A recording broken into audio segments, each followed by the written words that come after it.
I sat at the bus stop waiting on a new opportunity, waiting on a new life. Yesterday, my life changed. Hi, my name is Sarah Montgomery, and I'm 18 years old. I live, or rather lived, in a small town in Mississippi. This is the kind of town where everyone knows everybody, which can be a bad thing, but it can also be a good thing. Everybody knows whose daddy spends more time drinking than working, but that means a few of the ladies dropped off casseroles at your house unexpectedly. Everybody knows whose mama is overwhelmed with the new baby and work, so people offer to babysit free of charge. There aren't any secrets in my town. My life has always been simple. My mom is a kindergarten teacher at the elementary school, and my dad is the high school football coach/civics teacher. My mom and dad were high school sweethearts, got married right out of college, and returned to their hometown to start their family. 2 years into their fairy tale marriage, they had Junior. Junior is everything they wanted in a child. Handsome, smart, charismatic, and he even showed signs of being athletic early. Fast forward 3 years into their magical life, and I entered the chat. I was Mom's oops baby, that's what she likes to call me. I was unplanned, not exactly unwanted, but for sure a surprise. It was never secret that my parents had always planned to have one child. They always believed that parents cannot truly focus their love on multiple children at one time, and that trying to do so would only cause harm to the children in the long run. I guess you can probably tell they both are from large families, and they may have had a few issues with that. Growing up, it's not like I didn't feel loved. Both of my grandparents on my mom's side of the family live in town, and I was at their house almost every Sunday after church with at least 5 or 6 of my cousins. I had 3 aunts and 2 uncles that lived in town that I would get to see almost every day, and I practically grew up with my cousins. My extended family always loved on me and made sure I knew I was loved. But home was a different story. My parents took care of all my basic needs, but there was an unwritten rule that Junior came first. Junior was the priority. If Junior had a basketball game and I had a science competition, my parents would go to Junior's game. It wasn't that Junior's game was more important. It's just that Junior needed someone to cheer for him, and they only had one car. Who has ever heard of someone cheering at a science competition anyway? If Junior needed new cleats and I needed new glasses, Junior got new cleats. Cleats are an investment in Junior's future. We can pick you up some new readers at Walmart for me. I learned that if there was anything that I really wanted that was outside of necessities, it was better to ask my grandparents or one of my aunts or uncles. Even though my parents rarely showed up for me, there was always someone from my extended family there. I could always depend on seeing grandmother, an aunt, or uncle cheering me on. Now that you have a brief overview of my childhood, let's go back to yesterday. Yesterday, I graduated from high school. After 4 years of hard work and dedication, I graduated with honors as salutatorian of my class. After graduation, we all gathered at my grandparents' house for the graduation party they had put together for me. Everyone was there. The usual suspects, my family that lives in town, my aunts and uncles from out of town with my cousins I had not seen since Christmas, my Sunday school teacher, my school teachers, and even Junior came from Mississippi University. Everyone congratulated me, gave me cards filled with crisp $20 or $10 bills, and some even gave me items I would need for my college dorm room. Once everyone was full of food, my grandmother presented me with a beautiful cake and everyone screamed speech. Speech! I looked at everyone with tears in my eyes and thanked them for coming and announced that I would be attending Harvard University in the fall. The room erupted in cheers and screams of delight. Everyone looked genuinely happy except for my mom, my dad, and Junior. They were smiling, but the smile did not meet their eyes. As the party died down and people started to leave, my mother cornered me in the kitchen while I was helping to clean up. She said, "Sarah, we need to talk now," and she grabbed my arm and dragged me out of the house to the car. The ride home was a tense quiet. The quiet you knew was just before the storm. My mind was running a mile a minute. What did I do? Did I say or do something disrespectful? Did I not say thank you to someone? What did I do? Once we entered the house, my mother and father turned on me with fire in their eyes. My mother started the attack. "Sarah, how could you embarrass this family like this? You embarrassed us in front of the entire town. especially your brother." I looked over at Junior sitting on the couch as he looked down at the floor. I turned back to my mother as she stood in the middle of the family room looking at me as if I had burned an orphanage down. I asked Mom, "What did I do?" "This is when my father took over." He looked at me from his favorite chair and said, "You know exactly what you did?" I looked from him to my mother, back to him, and I knew my face must have looked as bewildered as I felt. My mother, in a barely controlled voice, yelled, "You made your brother look like a fool. How could you announce to the entire town that you were going to Harvard while your brother is at Mississippi University? Were you trying to make him look bad, less than? How could you? We did not even know that you had applied to Harvard. I know you are not expecting us to pay for that. Your brother is in his senior year at the university. He needs money to attend conferences, trips for networking, clothes to look the part." I calmly said that I did not tell anyone that I had applied to Harvard because I did not want to get everyone's hopes up and that I wanted it to be a surprise if I got in. I knew you all would not be able to pay my entire tuition, but I thought that with the college fund you all had for me, I would be able to swing it with student loans and a part-time job or two. My mother laughed and asked what college fund I was talking about. I said there was a college fund for Junior, so I assumed there was one for me also. Father laughed while shaking his head and said with a mocking tone, "You know what they say about assuming. Yes, we have a college fund for Junior. We started his fund before he was even born. Why would you expect us to have a college fund for him and for you? Why are you trying to go to Harvard anyway? With your grades and test scores, you could get a full ride to a state school. Why would you try to take money away from your brother?" I was at a loss of words. I could not understand what I did wrong. So I sat quietly looking at my hands. My mother broke the silence and said in a calm, saccharine, sweet voice, "Sarah, we are proud that you got into Harvard, but you will not be attending Harvard in the fall. You can attend Mississippi State or even a trade school in the fall, but Harvard is out of the question. You also need to apologize to your brother." I looked up and asked my mother, "What am I apologizing for?" She said, "You are apologizing for the audacity of trying to steal your brother's shine, his dignity." I sat there for what seemed like 5 minutes, and then I looked up and stared at my family. The people that were supposed to love me unconditionally, the people who were supposed to be in my corner no matter what. And I said, "No." My mother gasped and said, "No?" And I repeated, "No." My father held up his hand, looked me in the eye, and said, "I never thought a child of mine would disrespect me in my own home. We have told you that you are not going to Harvard and you will apologize to your brother, and if you don't, there will be dire consequences." While still holding eye contact with my father, I said, "Dad, I have always been respectful to you and to Mom. I have done everything you have ever asked me to do. I have put up with all the favoritism you have shown Junior. I have never complained about all the missed games, all the missed awards assemblies, all the missed plays. All the time, Junior's needs were put ahead of mine.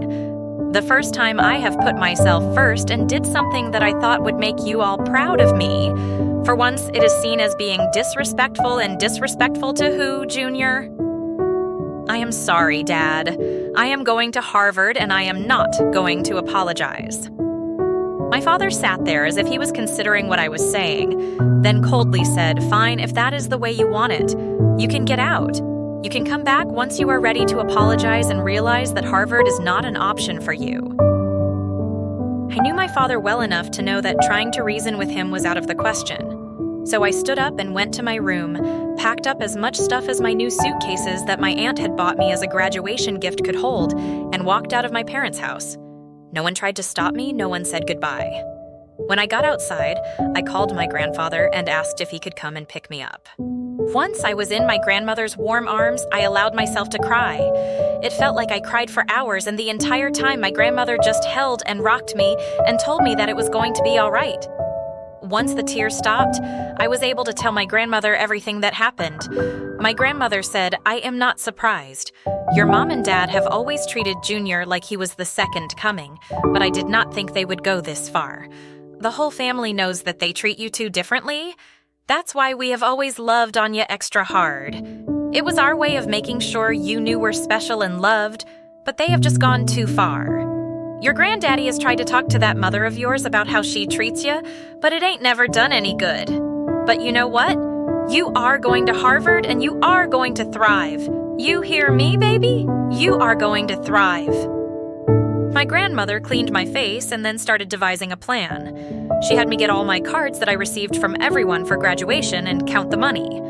The total added up to just over $1,500. I was astonished, Grandmother said. Baby, that ain't nothing. You just wait. She said we were going down to the bank in the morning and start your Harvard fund. Next, she started calling all my aunts and uncles, church members, and even cousins. She advised everyone of the situation and told them that we would all be working together to send me to Harvard and keep me there. After that was taken care of, she called my Aunt Janet, that lived in Massachusetts, told her what was going on, and asked her if I could stay with her for the summer. Aunt Janet was thrilled to have company from home. She said she was missing home, and with me being with her, she will be able to have a piece of home with her. The next morning after leaving the bank, my grandmother and grandfather took me to Bus Depot on Main Street. While Granddad bought my ticket to Massachusetts, my grandmother hugged me and told me, "Baby, I am so proud of you. I know you have a lot of hurt, a lot of pain, but do not you let that change who you are. Your mom and dad are wrong, dead wrong, but do not let that be your story.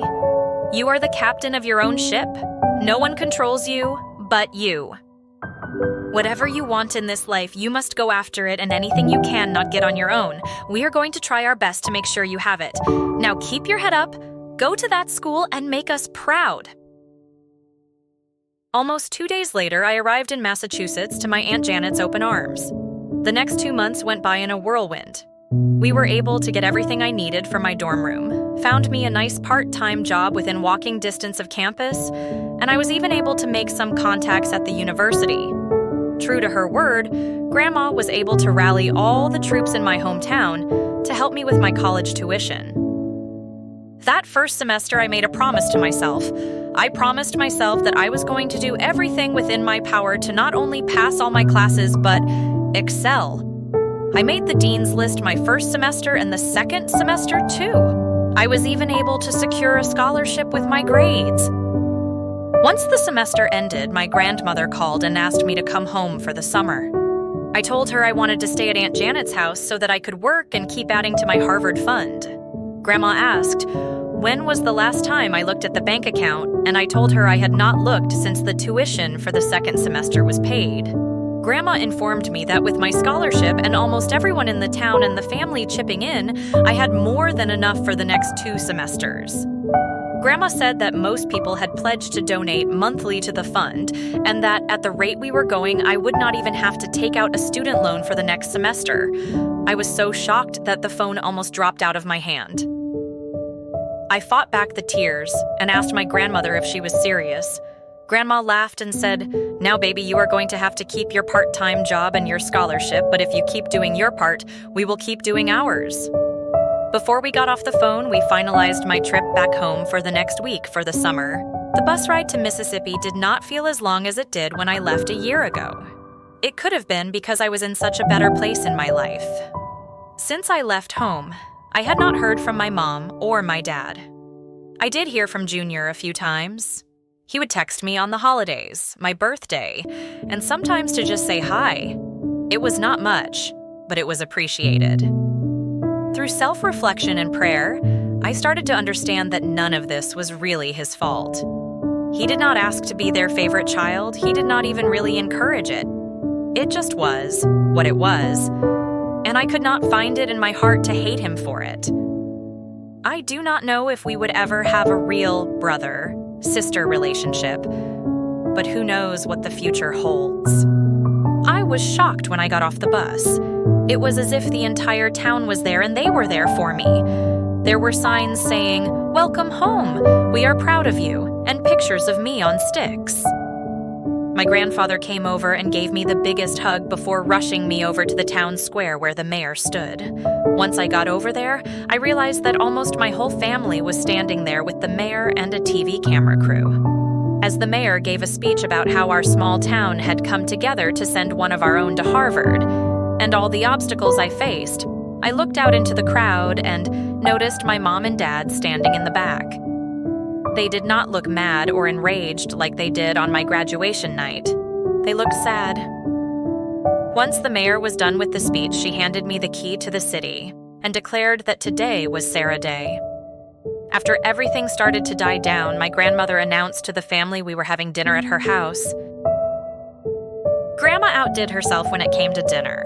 The spread looked like Sunday dinner, and Thanksgiving got married and had triplets. At first, I thought there was too much food, but with the amount of people that came by, I started to wonder if there was enough. Everyone came by family, friends, people I had not seen since elementary school. I smiled and talked so much my face started to hurt. Everyone wanted to congratulate me on a job well done, encourage me to keep going, and to personally let me know that they were contributing to the fund. By the time everything started to wind down, I was exhausted but happy. I knew I was loved. When I had picked up the last stray cup, I turned around and my mom and dad were standing there. We stood there looking at each other for what seemed like 5 minutes. Mom broke the silence. "Sarah, can we talk?" I said. "What we needed to talk about? I think everything has been said." My father said, "Sarah, we are not here to fight, we just want to talk." My grandmother walked in and asked if everything was okay. I turned and looked at my grandmother and told her that everything was okay and that my mom and dad were just about to leave. My mother said that they were leaving and handed me an envelope. My father said, "I hope we can all sit down and talk before I leave for school." I nodded my head but did not make any commitments. As soon as they were out of the front door, I dropped down on the couch in pure exhaustion. My grandmother asked me if I was okay. I told her I was. She said that my parents had been coming by talking to her and Grandpa about me. She said that at first they really could not see that the way they treated me was unacceptable, but over the course of time they were beginning to understand. She said they even started formal counseling in Jackson. I told my grandmother that I was happy they were seeking help and understanding, but I was not ready, and I handed her the envelope my mother had given me. I know this story isn't the happy ending some people wanted, but it is what happened. Maybe there will be a happy ending, I don't know. Right now, I am going to focus on the people who have been there for me and preparing for the new semester. Hopefully, I will be ready to talk to my mom and dad before I leave for the new semester, but if I am not, I will not force it. What I do know is that I am loved, and right now, that is enough.